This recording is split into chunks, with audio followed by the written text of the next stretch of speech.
Hi, everyone. Hello. Let me know if you can hear me and who is already here. Guess who's here already? Hi. Come up if you're coming up. I had to let him in. It was already too much. So, yes, I saw someone saying 2 lives in 1 week. I know. I don't know what's happening. Also, being teased for it starting with the DC solicits. Again, I know. Life things keep happening. At some point, I'll be able to tell you about them. But until then, hello. How is everybody? I saw some people already saw the sad news, which I just saw before I came on, which was the passing of Sam Keith. Actually, there's a really good article on Bleeding Cool, like a nice kind of eulogy and summary going through his work. And it also has images, which I always think is important when you're talking about such, an acclaimed and interesting artist. So there is that to take a look at. And just in case you had not heard, because I just heard right before we were about to start. Tonight, we will be taking a look at, as I already said, some of you have teased me about the DC solicits for June. We are already in the June months, summer. So we can start thinking about summer right now on the first day of spring. as it should be, I guess, when you're looking this far ahead. I also think because we're getting into some number twos and stuff of certain things that we're gonna be, I think, in more spoiler territory for some things than usual. So if you're the kind of person where that bothers you, just be forewarned because that is likely going to be going on. Yes, hello everybody on this Saturday evening. I hope that everything is going well for all of you. I saw an hello in British. Well, I just go, hello there. I raised you a Star Wars. Hello there. Alvin already decided that he wanted to be inside. I guess he feels that the summer of Supergirl is something that he needs to be in on. He's ready for the summer of Supergirl. Once more, we're in synergistic territory. They're actually timing a bunch of stuff to come out with and for it, which I think is good. Just letting everybody come in because I know that sometimes the notifications and the like do not always go out. I'm sure someone will kindly put a solicit start at X time code. So I have it already pulled up and ready for us to go. I'm just going to pet Alvin a tiny bit. So, yeah, he's being a good kitty. Are you going to calm down? Because we're going to be reading. Unless you want to read them for people. Yeah, no, that's what I thought. That's exactly what I thought. Yeah, I thought so. Oh, what's my favorite Supergirl story? Oh, that reminds. I have no idea why this reminded me. Haha. There we go. It'll become second nature at some point to remember to Twitchify the stream. But I'm not sure. It's one of those questions where whenever anybody asks me, right out the mind, especially because I'm pretty tired tonight, but that's okay. Let's see. All right, I can pull it up. Boop, boop, boop, boop. As you can see, the brightness instantly increase. We have it ready and waiting. Alvin already can mimic a couple of words. Edward was talking about him mastering human speech. Oh, it's his brother. The door just opened and his brother came in, and that was terrifying. Hi, Theo. We're getting both of them tonight. They're both interested in the summer of Supergirl. He just pushed the door down. Oh my goodness. Theo, are you going to come up too? You're thinking about it, but you're never as loud. Theo, they want to see you. Come on up, Theo. Oh, hello. Yeah, see, we have both of them. Look, Theo's here too. Hello, Theo. Here, let's make us big for a second. Hi, Theo. Yeah. Yeah, I know. You don't normally have stuff to say. I know. I'll put you down. You don't love to be on camera. Oh, Alvin will leave. He's offended. All right, you two, I'm about to start reading. Go on. Go on. Ah. Now I need to close it so that they can't, so we can actually read. Haha. We got our cats in early. So there we go. All right, we're ready and unlikely to be interrupted because they've already had their screen time. So we are at June 2025, even though here it says May. It's fine. So we're starting off right away with Summer of Supergirl things. And also, we got tie-ins, Lobo, Superboys, a couple of them. We've got, they duplicated a variant here. This is the Summer of Supergirl special #1 and only, written by Sophie Campbell, Mark Waid, and Gail Simone. Art by Belen Ortega, Cian Torme, and Emma Kubert. And then we have the quiet town of Midvale is shaken to its core when Supergirl finds herself face to face with the galactic bounty hunter Lobo. Can the Maiden of Might stand up to the main man? Oh, we didn't want to go Maid of Might. Plus, 2 bonus stories celebrating Supergirl. She resumes her rightful place as the heir to El. It sounds like we're veering into some of the Elseworlds that we're going to be talking about later on that they have announced, because we're Elseworlding Superman things and not just Batman things, which is the norm. I love this cover. I love the So Much cover so much. Then we go straight into Supergirl because this is nicely organized. I used this one because I liked it so much. So we are at issue 14, I believe. Supergirl. Obligatory trench coat cover to tie into the movie. Yes, we are. Supergirl #14, written by Sophie Campbell, art and cover by Sophie Campbell. Nothing can stop Black Flame as she continues to amass power in Kandor. Meanwhile, Lena Luthor searches for Supergirl before it's too late for the Bottled City. Will Lena's new invention be the key to turning the tide of the battle? Can Kara learn the secret of the S-Matrix before they're all found by Black Flame? We're doing Black Flame things. I posted a picture of the new look for Black Flame because Black Flame is originally a character from the Silver Age. And I called it Glow Up, and a bunch of you were like, nah, it's a Glow Down. So if you're curious, I do have a community post and you can decide whether or not you feel it's a glow up or a glow down. No, he's trying to get back in. No, it's too late. We saw him. He had his time. Oh, there we go. Okay. Sticking with our super family theme, are we at Action? Which are we at here? Action Comics, 1099. Written by Mark Waid, art by Skylar Patridge, and Patricio Del Pece. We have, after defeating Zotor, Superboy and the Justice League turn their attention to another mystery unsolved. The rocket ship that brought Clark to Earth has been activated. Could this be the key to finding Superman? We're in Reign of the Superboys. So we're looking for Clark. Clark somewhere after the end of KO. And it means that we can do a kind of ode to Reign of the Superman with a bunch of Superboys, which is what is going on. Which also leads to this pretty cool Superman cover with just all the different various styles of Superman over the years, which is a lot of fun. I think this is a fun cover. This would just be a fun poster to have. No. No, the yassified cover. Okay. And down here, we are at Superman 39, written by Joshua Williamson, art and cover by Dan Mora. Superboy Prime loves comics. He's a Wednesday warrior and has read a lot of continuity. But a classic Superman villain has banished Prime into different issues he can't read. Get ready for a wild ride across the DC universe as Prime is dragged kicking and screaming across past events, lost reboots, relaunches, and restarts. If he doesn't find his way back to Metropolis, he will be lost forever. So I hope you like meta things, because if you don't, you are not going to be in for a good time. If you do, then this sounds like, this is up your alley. Ooh, ominous Brightburn style things going on this one. This is unlimited. For once, let me be right with guessing that it's unlimited.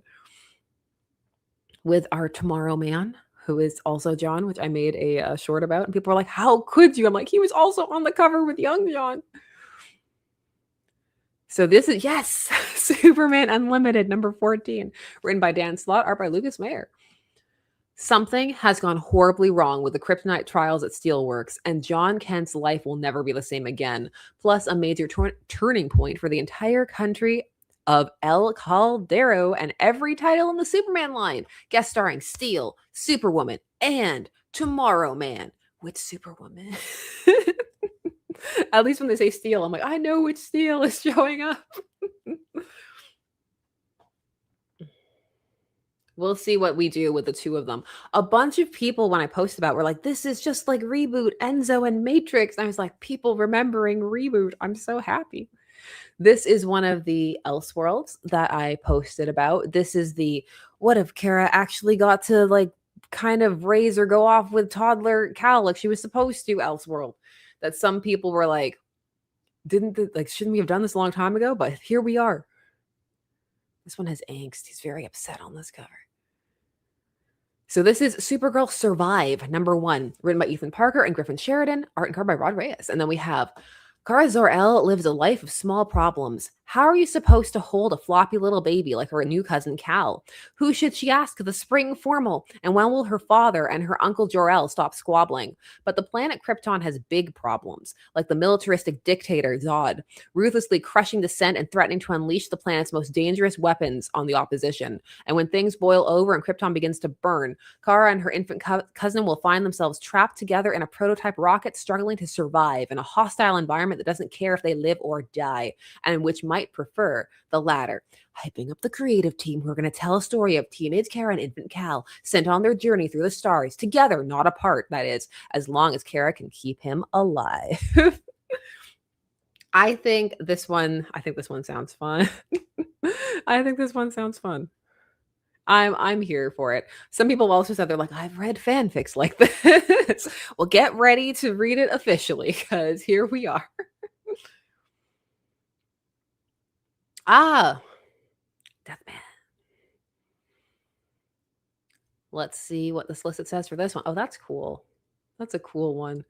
All right, we're doing Dead Man.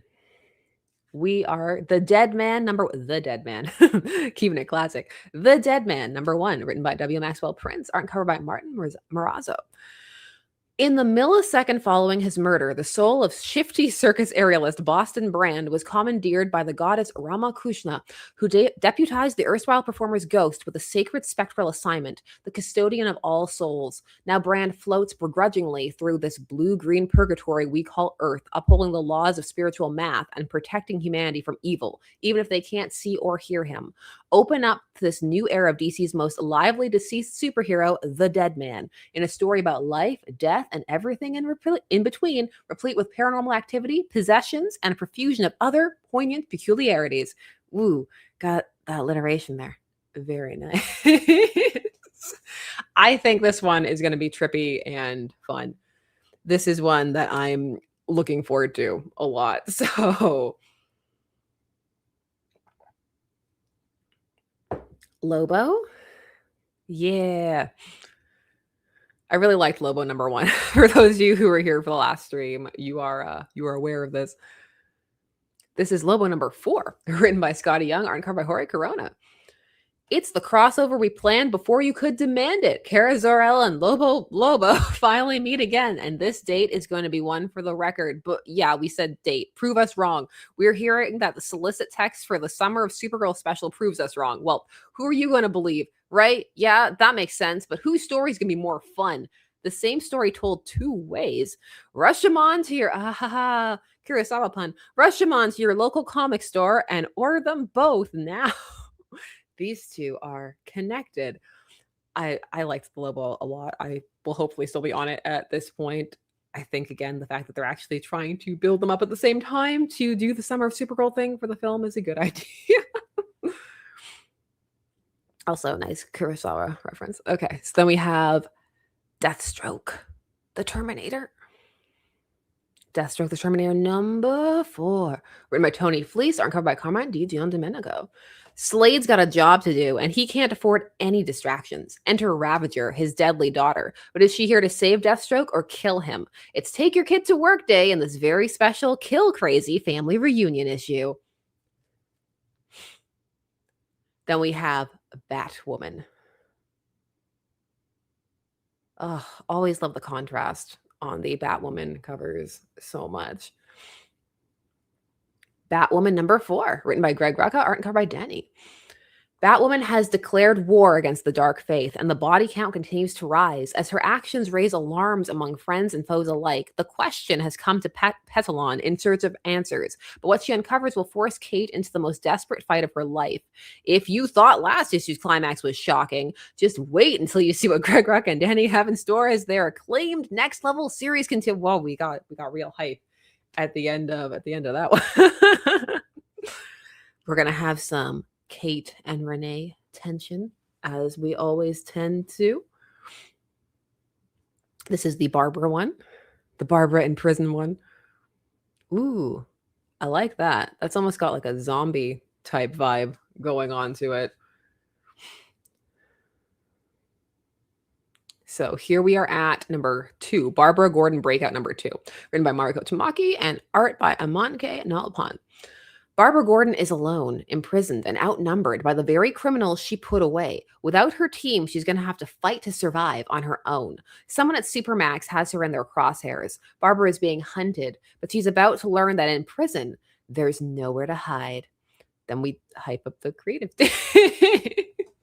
We have a lot of hype these solicits. Firestorm. Ooh, like that one. That's a cool one too. What's Firestorm up to? Still tripping out? The Fury of Firestorm, number 3. Written by Jeff Lemire, art covered by Rafael de la Torre. Lorraine is on the hunt for the only person who can bring Ronnie back. I want to say Bonnie. Ronnie back from the brink, Martin Stein. But what did Martin do to cause such a rift between him and Ronnie to begin with? We'll find out. Zatanna in her Prime Magus costume, which I've seen mixed things about. We'll have to see it in action for people to fully decide. Zatanna number 3, written by Jamal Campbell, art and cover by Jamal Campbell. Downed by a bullet enchanted with unknown magic, Zatanna is in dire straits. Can she survive by tapping into her newfound power as the prime magus of the universe? Meanwhile, Agent Domains of the Department of Occult Affairs, so the DEO, is preparing for his own grand finale, one that will show Zatanna exactly where he stands. I'm just excited for more Zatanna. I did like the mini, so hopeful for this ongoing. I posted about this. This is for the next upcoming Absolute Batman. They've been dropping the designs for Two-Face. If you saw on the little sketch thing, which I showed in the short, they actually spelled it with a 2, the number 2. They're like Two-Face. So there's a Two-Face cover. There's also the Penguin cover, which we'll see as we scroll down. So we're getting a look at them. I always like doing the sketch things because you get to see the notes that kind of explain where they're coming from, which is fun. The axe almost looks small in this perspective. All right, there we go. Lore accurate axe. And here's the Penguin one. This is the Penguin one. People have debates about whether or not the gun brace crutches are cool. I kind of think they're cool. They're 90s-ing for me in a good way, and the fact that I think they're meant to reference / replace the umbrellas, I don't know. I think it's fun. It's extra in a fun way to me because this whole book has embraced just being a little bit extra. So Absolute Batman number 21, written by Scott Snyder, art and cover by Nick Dragotta. Friends become enemies. Enemies become friends. Final forms are revealed, and Scarecrow's reign of terror threatens to upend everything.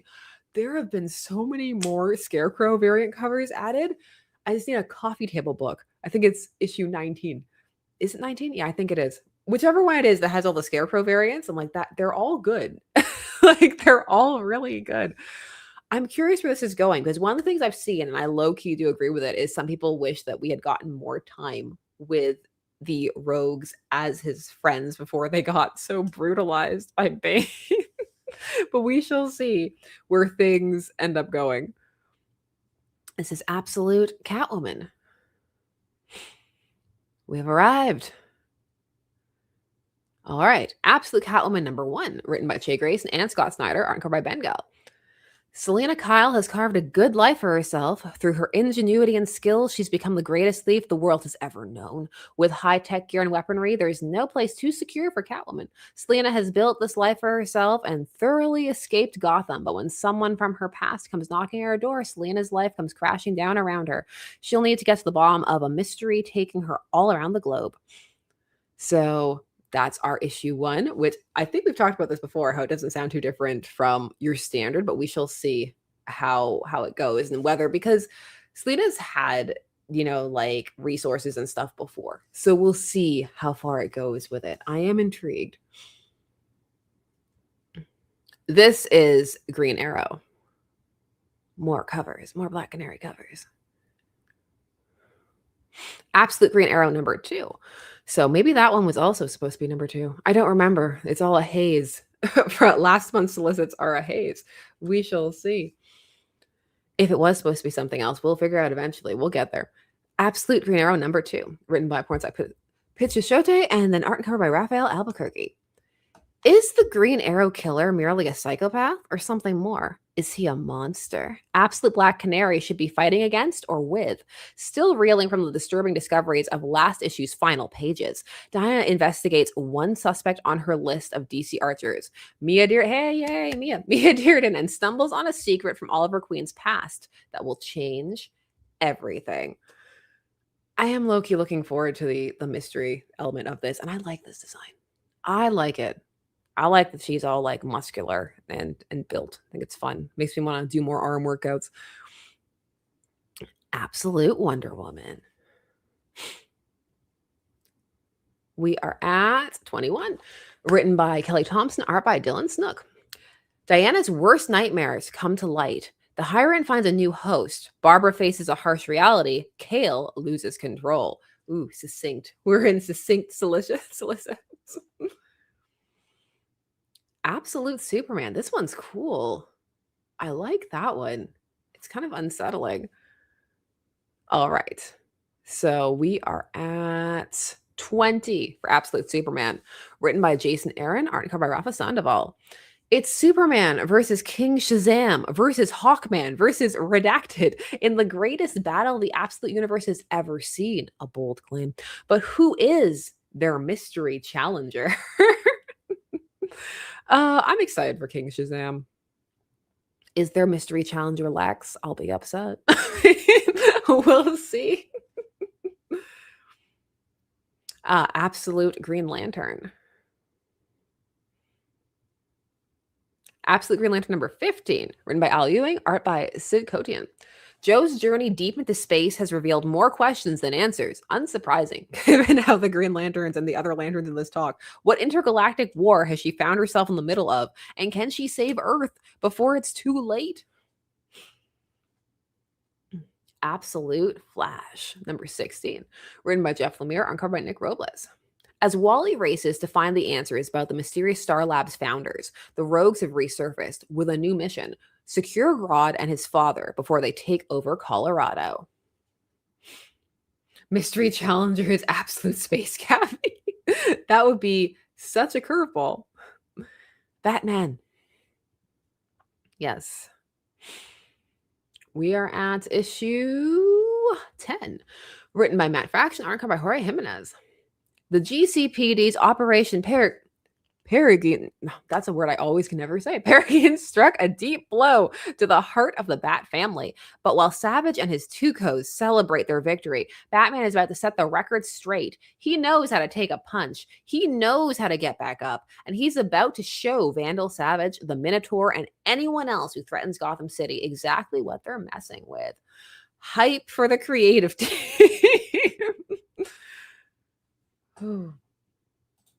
Evan, thank you very much. Go Alvin, go Theo. I think Theo actually came to get Alvin, and now they're outside chilling. They've been very attached to each other all day, just napping and cuddling. They're like that. They're very, very close. They're so sweet. And then sometimes they'll just suddenly start chasing each other. Proper brothers. This is Poison Ivy.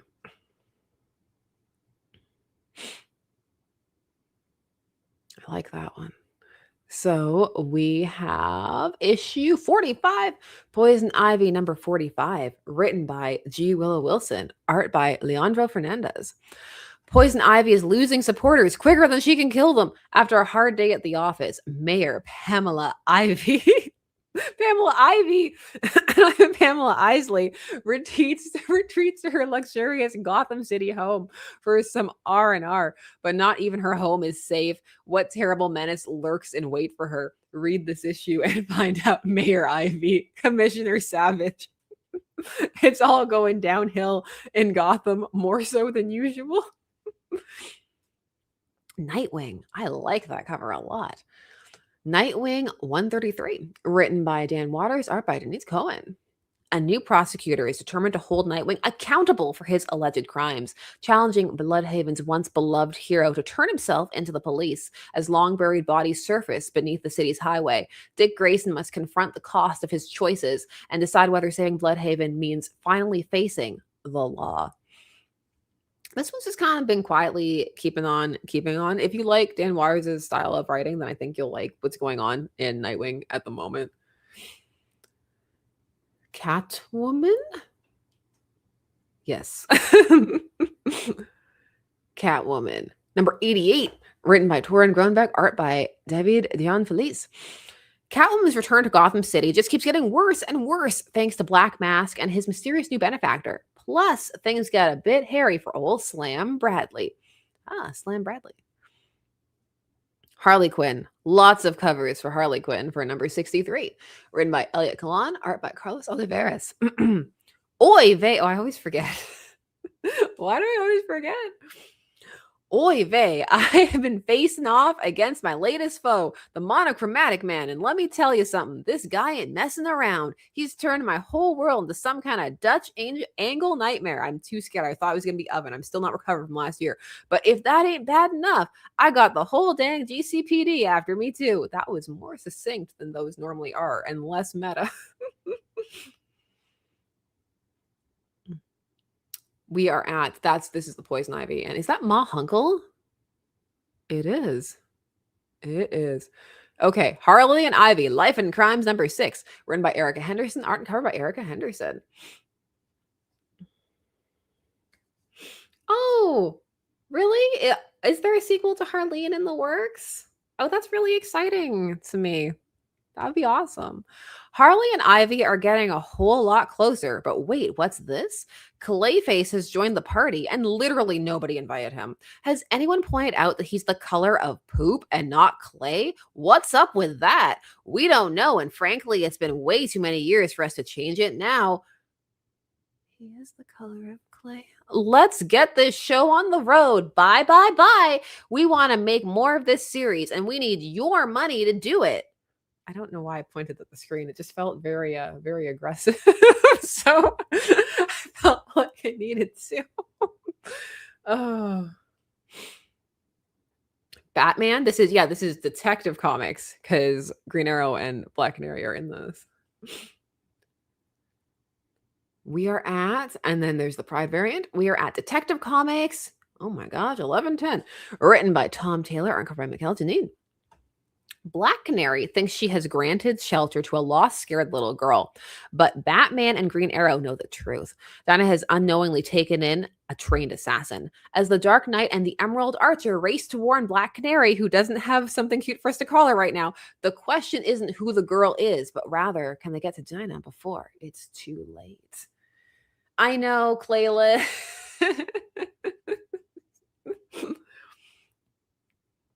Ooh, that's a nice Batgirl one. I like that one. Ooh, I like that one too. Batgirl number 20, written by Tate Bromble, art by Steven Segovia.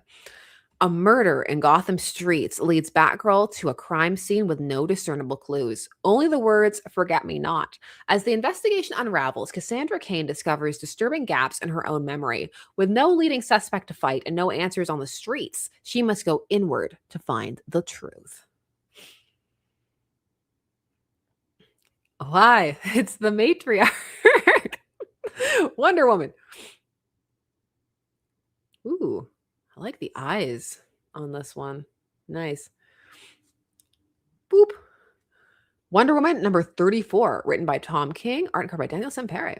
Diana and Steve's bittersweet reunion is cut short by the matriarch and her plans to destroy Wonder Woman. Can Trinity save her parents and the world? You won't want to miss the riveting conclusion of the Wonder War Act 1. Act 1 doesn't sound like a conclusion. Act 1 sounds like, depending upon what kind of show it is, we got at least 4 more. Ooh. We're at Justice League Unlimited here. If I click this, will it ruin everything? We're about to find out. It doesn't seem to have. I just wanted to get closer. They were a bit... Ooh, I like that one. They were a bit far away. Yeah. I just wanted to see. Justice League Unlimited number 20. Written by Mark Waid, art cover by Dan Mora. Lex Luthor and the Dark Knight are the heart of the mystery surrounding Brainiac Queen's return, and a surprising connection between the two men is driving a wedge into the JLU. Meanwhile, the mission to shepherd the JLU's power repository from the Watchtower to Oa goes awry, and you'll never believe that it was all Guy Gardner's fault. Well, I mean, you might believe that. I do. That just suddenly got... I wasn't prepared. It switched tones. JSA number 20, Spectre. Written by Jeff Lemire. It's nice. I just was saying the Spectre because he's menacing on this cover. Written by Jeff Lemire, art by Diego Huertegui. The Spectre has taken hold of the JSA with one mission: find a new host. But as the JSA fight their former ally, they need to split up and get to the bottom of what has become of the spirit of vengeance. Dangerous Spectre things. Ben Chan, thank you very much. But the throwback, King's Wonder Woman doesn't know what wonder even is. It's too good. And the explanation that is out there that maybe someday we'll talk about, it still doesn't cover it. Like, no. It's a classic meme line at this point. Hal not knowing what will is. Ooh, harsh, King of New York. The wonder is who is enjoying it. Ooh. I don't know if any of us will recover. I see why you had that quick joking. I need to catch back up because they've been doing the actual backstory for Lyssa's the matriarch now. So I'm like, we got to have a full dedicated. I can wear the purple lipstick again. Not that I need a real excuse. All right. New Titans. We had to show the Pride cover twice. It was so nice. All right. We are at New Titans, number 36. Written by Tate Bromble, cover by Torrin Lake, and then art by Marcus Stowe. Ooh, they separated on this one. With their towers all destroyed in the aftermath of DCKO, the Titans set up shop in a new yet familiar location. But who are the Titans in this new era? What is their purpose? And does it have anything to do with the Heart of Apocalypse that Cyborg is hiding in the basement? Superman, looking menacing, potentially with clay on. It's not. Adventures of Superman, Book of L, number 9. Written by Philip Kennedy Johnson, art cover by Scott Godelsky. After a face-off with Pyros, Superman has won the support of the Fourth World, but it's not going to be enough. As Krillix grows more powerful, he also grows less human, and also his time is running out. Superman needs one more ally who's been hiding in the Phantom Zone, the matriarch of the House of El, Kara Zor-El, for it is the summer of Supergirl. Flash? Yeah, and a gorilla on the cover, so you know you gotta buy it. It still works. Oh, poor Captain Cold. He's so annoyed. The Flash, number 34, written by Ryan North, art and cover by Gavin Guidry. We have Mr. Terrific is helping Wally understand the new superpower he's been experiencing again and has come up with a new way to test it. But when that results in the Flash seeing a vision of a dark future. Okay, maybe not that dark, but at least concerning. Central City overrun by a guerrilla army. He knows precisely where he needs to go to stop it. Can one man, even if he is objectively pretty fast, survive in the middle of enemy territory when all those enemies are really strong, super intelligent gorillas? You'll find out in this issue. Plus, it all leads to a second experiment with even greater consequences. I feel like that last sentence didn't need to be there. Like, we were good with the super intelligent gorillas. You don't need to try and sell us anymore. Emperor Aquaman? I think so. Obligatory mirror cover. Emperor Aquaman number 18. Written by Jeremy Adams, art and cover by John Sims. Aquaman finds himself trapped in a mysterious prison, only to find out he's not the only one there. Hal Jordan joins him in a jailbreak among the stars. Makes it sound so fun. A union between the lost Green Lantern and the Emperor to the stars points the way toward a major sea change for the DC universe. I'm trying to think about times that like Hal and Arthur have hung out. Speaking of Green Lanterns, the Corps and Odyssey, who you better like. Look, she's got a sword. Green Lantern number 36, written by Jeremy Adams, art by Iguara. There we go. What's it like running into your ex-girlfriend who is also a superhero and happens to be the daughter of Earth's Green Lantern after a few years? Oh my gosh, Jade. Well, why don't you come along and find out as Jade returns to help and Kyle investigates a series of murders involving several fast food joints all around LA. Ooh, for Bring Back Jade, does Kyle get to like monologue about how he's an artist again? Let's do it. Let's bring all the things back. I'm a freelance artist. The Corps, Green Lantern Corps. Ooh, I like that one. That's cool. The fear cover. Green Lantern Corps number 17, written by Morgan Hampton, art and cover by Fernando Pescerin and Auclair Albert. Trying to keep the new Manhunters from stealing Ophidian, Effigy goes supernova on the sun, turning it into a black hole as the Lanterns race past the event horizon to save Ophidian and reverse the effects before Oa and New Thanagar plunge into frigid ice ages. Serious space things. Oh, no Jade cover. Maybe there is one. It just wasn't here. I mean, we should have a Jade cover. We're into Pride things. This is the Justice League. This is the Justice League one, right? Am I right? Yeah, Justice League Dream Girls, a DC Pride event number 1. This is written by Jotsia Axelrod, Nicole Maines, and Greg Rucka. Then we have art by Nicholas Scott, Jay Bone, Brandon Stein, and Claire Rowe. Fresh off the events of Justice League Intergalactic Special number 1, Dreamer and Galaxy suddenly awaken on the island of Themyscira, living their best lives as princess and champion of the Amazons. But wait, weren't they just having a blowout friendship fight on the Watchtower right in front of half the league? And who's this mysterious man that just washed up on their shores, insisting Dreamer leave paradise with him to save the world? And why does this heroic origin story and its increasingly strange and shifting landscape feel both familiar and wrong all at once? It's almost like they're lost in a dream. Also featuring a Batwoman backup story by Greg Rucka and Claire Rowe. Like, we're Batwoman everywhere. I'm glad. I like Batwoman. More Batwoman for me. So is this their main Pride special? Because if they're doing another like whole story one again, I hope so. Last year's was more solid because it was a whole story and they managed to work the anthology element into it. Not that every part of it was super strong, but just the fact that I had an overall like overarching story was pretty strong. So here we have, is this what we were referring to? Oh, we have number 2. Hey, look at them.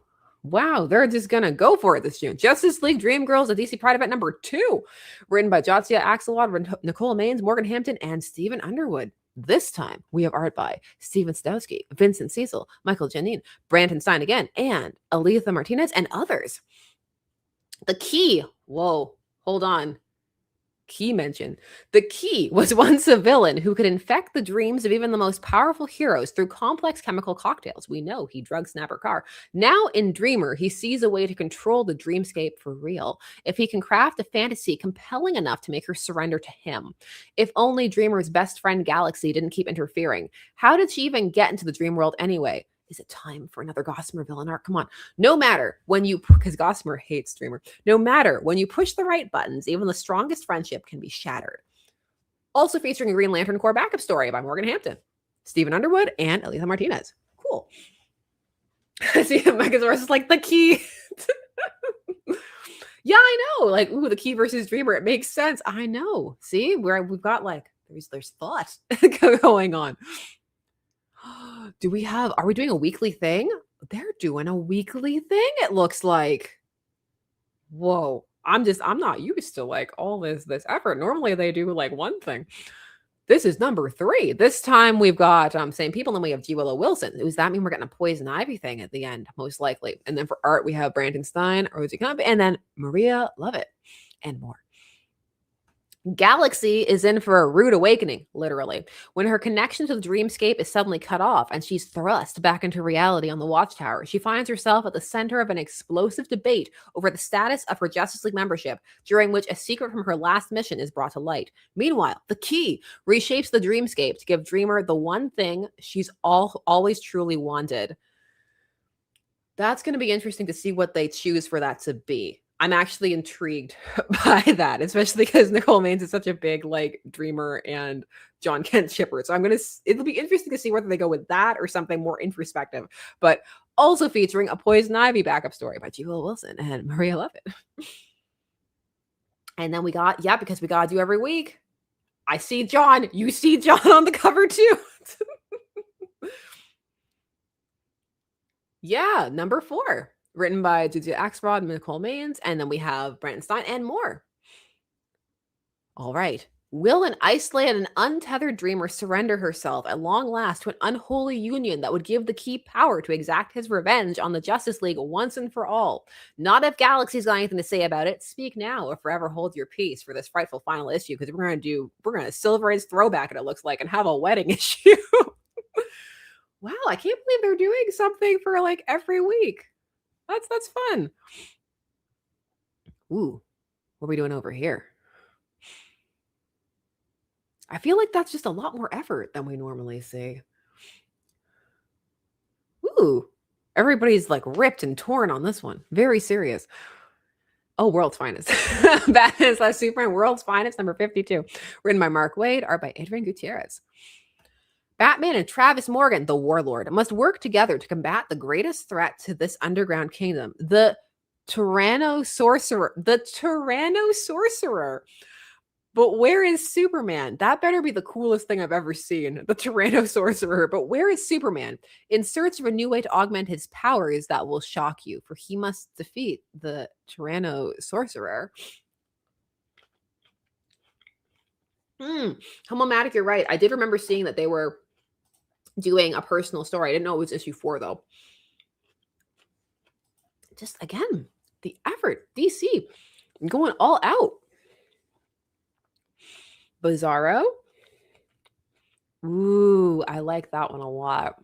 The veins, the way they're cracking. That's cool. We are at Bizarro Year None, number 2. Written by Kevin Smith and Eric Carrasco. And then we have art and cover by Nick Pitara. Trapped on a backward planet of backward doppelgangers doing backward versions of everything they would normally do, the extremely frontward Jimmy Olsen and Perry White find themselves wondering, will we ever get home again? At least their host, a backward version of Superman, seems to be accommodating of their stay. But if everything is backward on this planet, then what's the opposite of accommodating? Uh-oh. Actually, I appreciate that one. It leaned into it without going too far into opposite Bizarro speak or anything. Ooh.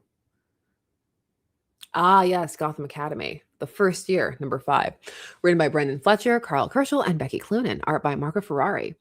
Gotham Academy's first day of school comes with new schedules, new secrets, and a creeping sense that nothing is quite what it seems. For Olive Silverlock, the search for her missing mother takes a turn into forgotten memories, closed doors, and conversations she swears she's already had. But how do you retrace your steps when you don't remember walking? My daughter loves this series so much. She's so into it. She has the compendium of the first one. She's so into it. I see Sonic things. Oh, yeah. Sonic things. DC X Sonic Metal Legion number 2. Written by Ian Flynn. Art by Adam Bryce Thomas. The worlds of the Justice League and Sonic the Hedgehog have become linked. Pulling the strings is the sinister Legion of Doom with the help of their newest member, Dr. Eggman. The Pit of Vipers is full of treachery and deceit, but they're even more dangerous when they set their sights on the Justice League and the Sonic heroes. Will the villains succeed in taking out the heroes in one fell swoop? Will both worlds fall to the Legion of Doom? It's just fun. It's just fun and cute. Are we at Vertigo? I think we are. Yes, we are. This is Bleeding Hearts. Bleeding Hearts number 5, written by Denise Kemp, art and cover by Stephen Morian. Can unwitting act still count as betrayal? Poke and Mush's friendship is at its breaking point, but can you fault someone for indulging their natural instincts? With Poke's secret becoming increasingly hard to keep, it may end up being a question he must answer in front of his entire horde in their most sacred of spaces, a shopping mall. There's a lot of this series has a lot of kind of its own vernacular and like the language in which they speak. Some of it's kind of throwback to some kind of classic, zombie tropes, and of course throughout the mall, like those kind of things. It's fun. So this is this, yeah, Ezra Kane. The Peril of the Brutal Dark, an Ezra Kane mystery, number 5, written by Chris Condon, art and cover by Jacob Phillips. The brutal dark has taken to the sky. Its plan has been put into action, and all of New York is in danger. With Ezra Kane literally hanging by a thread, he'll have to rely on his old skills as a flying ace to have any chance of bringing his machinations to the ground. Bringing its machinations. Chopping Mall, yes. Chopping Mall is a classic. Ooh, I just really like this cover. So here we have End of Life number 5, written by Kyle Starks, art by Steve Pugh. Richard Smiley has kidnapped Trent and taken him back to the abandoned Wrong Dog theme park. But have the people of Pluto softened Eddie enough to care? It's a confrontation between two incredibly annoying guys with a fallout that will leave Eddie at his lowest, which is really saying something. Ooh. Is this, yeah, this is the second one. This is the second one for Dad of Steel. It has a real name. This is Superman Father of Tomorrow, number 2, written by Kenny Porter, art and cover by Danny Earls.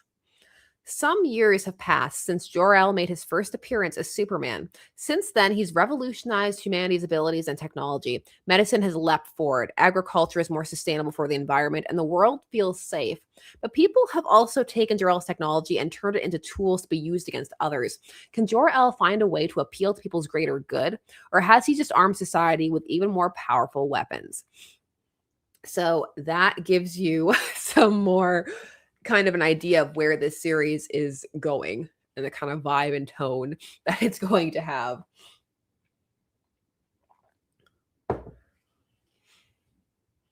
Swamp Thing, number 3 from 1989, written by Rick Veit. And then we have art by Tom Mandrake. After 3 decades of controversy and cancellation, we have to do the whole thing. The finale of the Swamp Thing time travel saga barrels towards its mind-bending conclusion. Swamp Thing's journey back through time has finally led all the way to the Big Bang and beyond.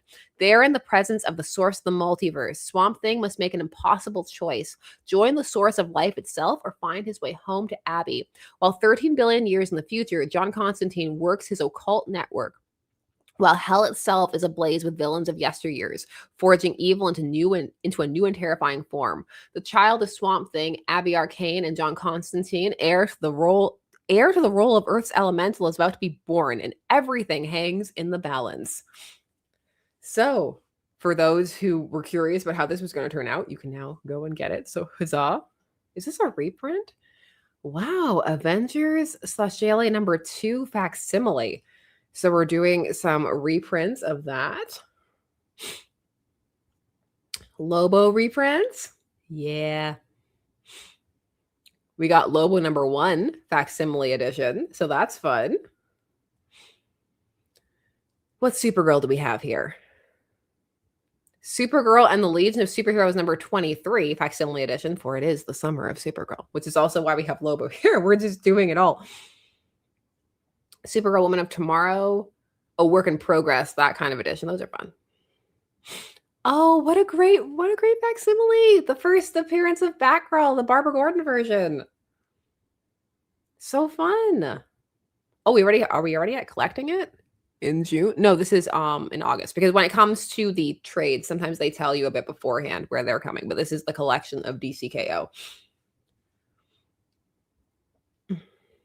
Ooh. So then we have All Fight. Is this all the extras? Yeah, these are all the tie-ins to DCKO. In case you missed any of them, they'll all be in there. Then we have Justice League Unlimited, DCKO, the tie-in for that. DCKO Superman, KO Battle Royale. What's going to be in that one? Oh, that's Justice League, the Omega Act. Night Fight number 1 to 4 will be in this one. And the kids are all fight, the Green Lantern Galactic Slam, and then the boss battle. Okay, so at least you'll be able to like pretty kind of like succinctly get everything. One of the kids ones. YA. Bruce Wayne, not super. The Bat Catastrophe. Written by Stuart Gibbs and art and cover by Barat Peck Mesky. I like reading these. They're fun. Trying to catch a villain in the act of villainy while trying to learn the ropes of the superhero thing has 13-year-old Bruce Wayne exhausted and struggling at school. Although he is far more frustrated by the fact that Selena Kyle has a crush on Batman, but not him. When Jack Napier and his hulking sidekick Bane are recruited by Hugo Strange for a high-stakes heist at Gotham City Bank, Bruce will get a second chance to prove he has what it takes to defend the streets of Gotham. But Bruce gets more than he bargained for when he catches Selena helping Jack. Coming from a school full of heroes and villains, he should have known she would be more than she seems, and now Bruce will have to find a way to stop them all before they can accomplish their plan. Game New York is saying it should have been called Batastrophe. I know, it just sounds kind of like it doesn't flow, but because we needed to tell you that Catwoman was in it, that's why. Teen Titans Go on strike. That's a collection. 7 to 12. Oh, this will be Martian Manhunter Volume 2, Absolute Martian Manhunter. Static Beyond Collective. What a great cover. Oh, it's so good. All in Aquaman Volume 2. Batgirl Volume 3. Justice League Volume 3, Year 1 stuff. Superman Unlimited Volume 2. I'm glad they picked that one as the cover.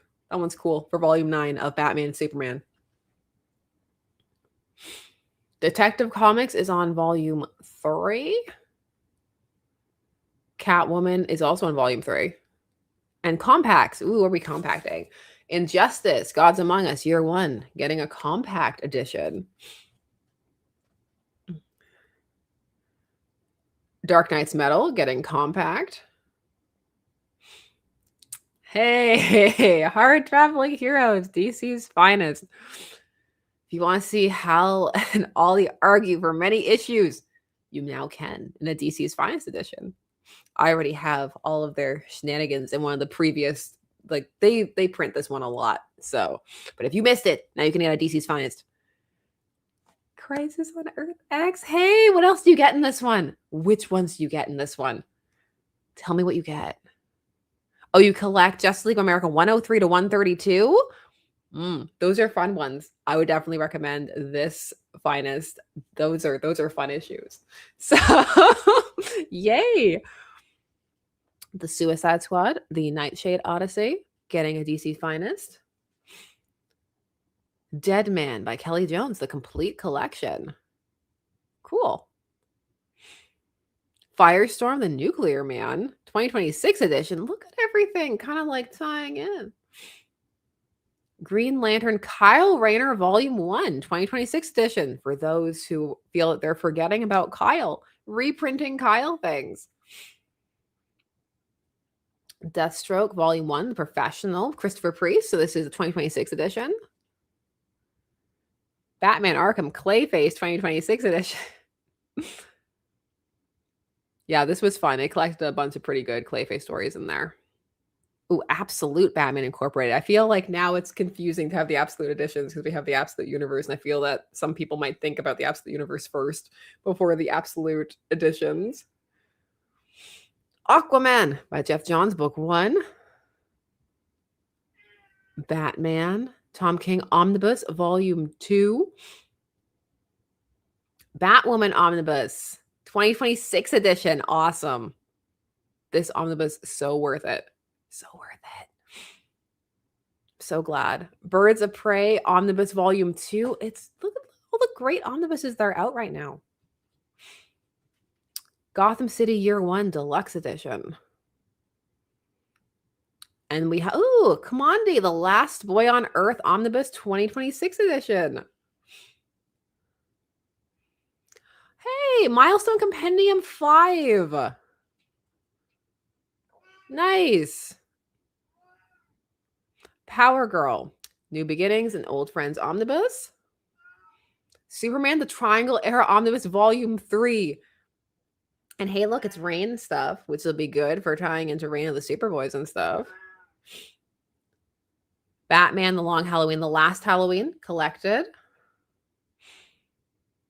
Swamp Thing, Dark Genesis Omnibus.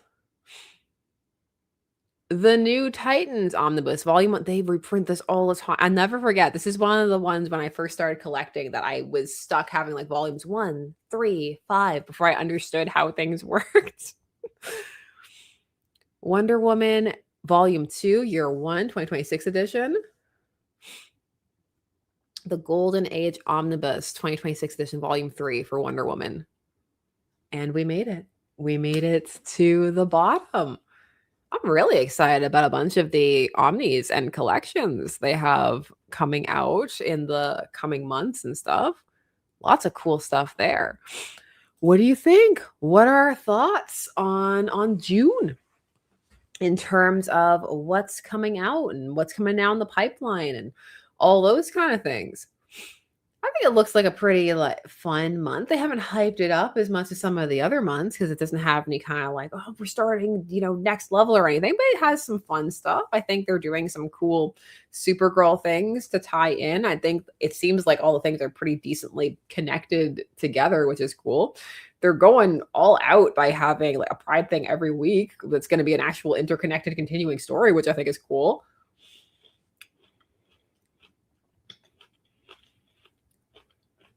Bancash saying, Alvin, you're late. Alvin was here at the beginning. He left to do other things. Now he's back.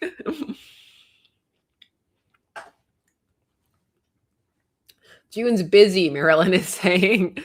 There is a lot of stuff. Like there, just in general, there are a lot of things I'm already keeping up with. I'm just like, oh, it sounds like they're doing like fun storylines and fun things or are continuing to be things that I am interested in. So yeah. All in. Yes, we're gonna continue because there's so much going on. So yeah, I think it seems like it's gonna be a fun June, hopefully. I mean, it's weird to be casting so far ahead when what we're looking at for next week is the Superman, Spider-Man stuff, if I recall correctly. I think I do. Let me go to League because that's what I look at to see what's coming out. Yes, it is. Yes, it is. Oh, and also you got other fun things like the Zatanna and Absolute Wonder Woman fight and stuff like that. We have things, stuff and things. Doing stuff, Lori. Things. Ben Chan, thank you very much. I appreciate that it's just DC characters doing their things instead of a big event dominating things. Yeah, I like that too. They started to talk about the event for Absolute. I'm interested to learn more about that at some point. So yeah, I think it's just I don't know. I really feel like there's a lot of decent like hype and stuff around what they're doing right now. This week, I say it every time. This week, we're going to be able to do more of the solicits, I believe. The Marvel ones, I want to do some of the indie ones and stuff too. I say that. We'll see. We shall see how things go. Life keeps happening. So Bad Seeds is the upcoming Gotham event. You're right, where they're going to have to deal with having Mayor Ivy and Commissioner Savage. The poor choices that have happened in Gotham City. They're all going to come home to roost. So we'll see how all of that ends up going. But yeah, we made it, and in good time too. But that's what I wanted to pop on and just kind of, go through because it's always fun to go through them with all of you. I don't read them beforehand. Like sometimes I skim for some covers to use, but I don't actually read through the solicits. So it actually gets to be a surprise to see what's gonna come out and that kind of thing. And it's always fun to see all of your reactions and what you're thinking and the like. So I have some editing to do and all of that good stuff. So I'm a bit behind. So I've got to stay up late and catch up with all of that. thank you so much for taking some time to, always stop by, just listen. If you're on the replay gang, if you just want to chat about it a bit more, please feel free to share what you're interested in reading coming up in June, just all of your thoughts, if none of it was for you, anything like that. So thank you so much. We'll be back soon. I will see you when I see you, and hopefully, yeah, always so awkward anyways. Bye-bye.